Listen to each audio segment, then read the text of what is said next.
মেহেরপুরে এবার বিস্তীর্ণ এলাকা জুড়ে চাষ হয়েছে মিষ্টি কুমড়া। জমি থেকে কুমড়া সংগ্রহের পর তা চলে যাচ্ছে ঢাকা, চট্টগ্রাম সহ দেশের বিভিন্ন অঞ্চলে। তবে ভালো ফলনেও যেন হাসি নেই কৃষকের মুখে। চাহিদার চেয়ে বেশি ফলন হওয়ায় মিলছে না কাঙ্ক্ষিত দাম। গত বছর কেজি প্রতি মিষ্টি কুমড়া বিক্রি হয়েছে 20 থেকে 25 টাকায়, যা বর্তমানে অর্ধেকে নেমেছে। উৎপাদন খরচ তো দূরের কথা, বিক্রির সময় শ্রমিক খরচে উঠছে না অনেকের।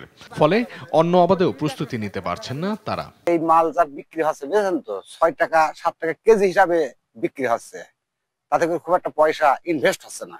প্রথমের দিকে দাম একটু ভালো ছিল, এখন বর্তমানে দাম অনেক কম।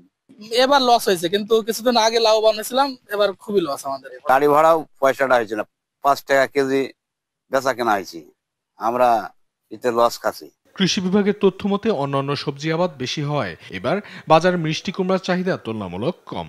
পাশাপাশি একসাথে কুমড়া সংগ্রহ না করে ধীরে ধীরে করলে ভালো দাম পাওয়ার কথা বলছেন উপজেলা কৃষি কর্মকর্তা।